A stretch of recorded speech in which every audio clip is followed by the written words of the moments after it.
selama 40 hari Rasulullah Muhammad sallallahu alaihi wasallam menyendiri di Gua Hira. Dan pada hari ke-40 bertepatan dengan malam 17 bulan Ramadan, malaikat Jibril datang untuk menyampaikan wahyu yang pertama kepada baginda Rasulullah Muhammad sallallahu alaihi wasallam.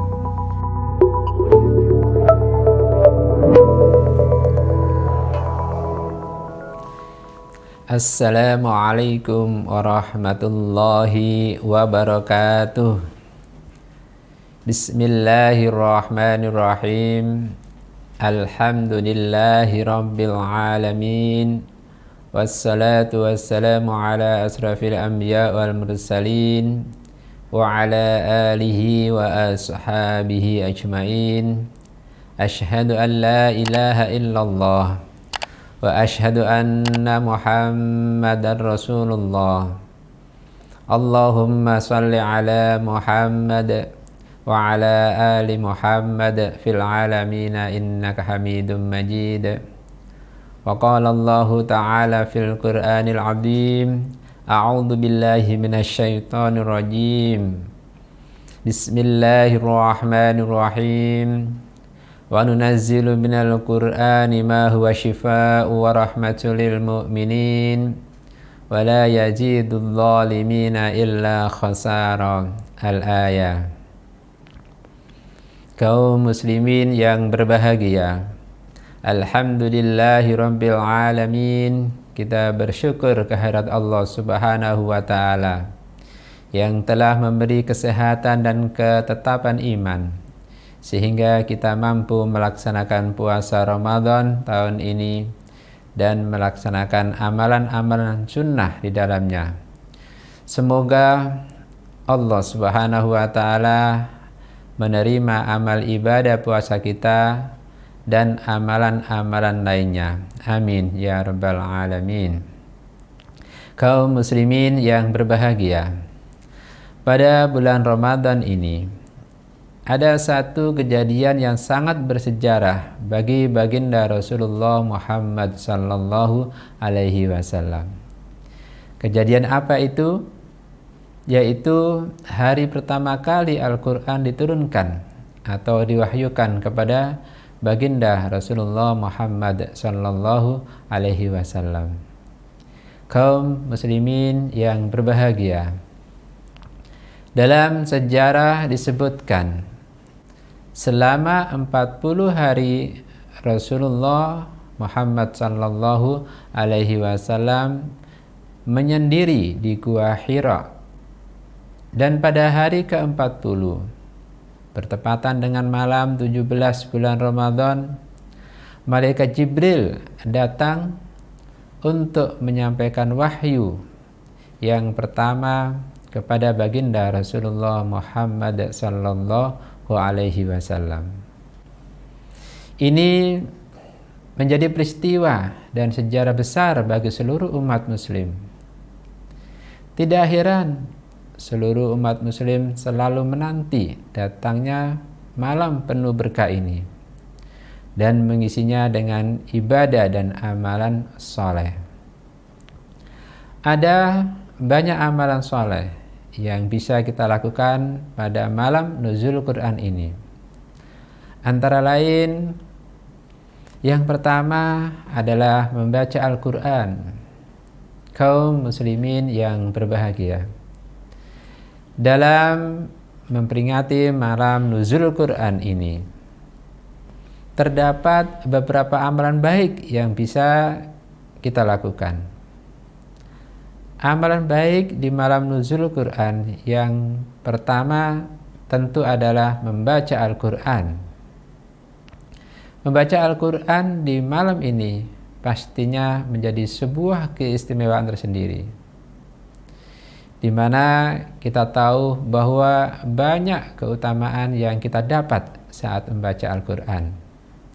Karena dengan membaca Al-Quran, kita akan mendapatkan pahala dari Allah Subhanahu wa Ta'ala. Sebagaimana sabda Rasulullah Muhammad sallallahu alaihi wasallam, "Man qara'a harfan min kitabillah falahu bihi hasanatun wal hasanatu bi asyri amsalha la aqulu alif lam mim harfun walakin alifu harfun wal lamu harfun wa mimu harfun." Artinya, siapa yang membaca satu huruf Al-Quran, maka baginya satu kebaikan, dan kebaikan itu dilipat gandakan menjadi 10 kebaikan semisalnya. Dan aku, kata Rasul, tidak mengatakan alif lam mim satu huruf, akan tetapi alif satu huruf, lam satu huruf, dan mim satu huruf. Hadis riwayat Tirmidzi. Yang kedua, orang yang selalu membaca Al-Quran, maka akan menjadi keluarganya Allah Subhanahu wa Ta'ala di muka bumi ini. Sebagaimana sabda Rasulullah Muhammad sallallahu alaihi wasallam, "Inna lillahi ahlina minan nas." Qalu, "Man hum ya Rasulullah?" Qala, "Ahlul Qur'an, hum ahlullah wa khassatuhu." Artinya, sesungguhnya Allah memiliki keluarga dari manusia. Para sahabat bertanya, "Siapa mereka itu ya Rasulullah?" Maka Rasul menjawab, "Orang-orang yang ahli Quran adalah keluarga Allah dan hamba pilihan." Hadis riwayat Nasa'i, Ibnu Majah, Hakim, dan Ahmad. Kaum muslimin yang berbahagia, Masya Allah, kalau Allah sudah menjadikan orang-orang yang selalu membaca Al-Quran adalah bagian dari keluarganya, maka pastilah semua keperluan seseorang itu dicukupi oleh Allah Subhanahu wa Ta'ala. Bagaimana tidak? Karena Allah yang menciptakan, Allah yang memberi sehat, serta Allah pula yang memberi rezeki kepada semua manusia. Kaum muslimin yang berbahagia. Selanjutnya, yang ketiga, pahala orang-orang yang membaca Al-Quran adalah Al-Quran akan menemaninya di alam kubur. Imam Bazar menceritakan dalam kitab Laili Masnuna bahwa jika ada seorang meninggal dunia, ketika orang-orang sibuk dengan kain kafan, tiba-tiba ada seorang yang tampan berdiri di kepala mayat, sampai seorang dimakamkan di kuburan. Dan ketika semua orang meninggalkan, datanglah kedua malaikat Mungkar dan Nakir. Dan kedua malaikat berusaha untuk menyingkirkan si tampan ini. Tapi si tampan tetap diam dan mengatakan, "Dia, orang yang meninggal ini adalah sahabat karibku. Dalam keadaan bagaimanapun aku tidak akan berpisah dari orang ini." Sehingga ia dimasukkan dalam taman surganya Allah Subhanahu wa Ta'ala. Si tampan bilang kepada orang yang meninggal, "Aku adalah Al-Quran yang engkau baca dengan suara keras dan suara perlahan." Masya Allah, kaum muslimin yang berbahagia. Selanjutnya, Al-Quran akan memberi pertolongan atau syafaat bagi orang-orang yang membacanya nanti ketika hari kiamat. Seperti halnya sabda Nabi sallallahu alaihi wasallam, "Iqra'ul Qur'an fa innahu ya'ti yaumal qiyamati syafi'an li ashabi." Bacalah Al-Quran, karena Al-Quran akan menjadi penolong bagi yang membacanya. Hadis riwayat Muslim. Masya Allah, luar biasa. Apa hanya itu saja?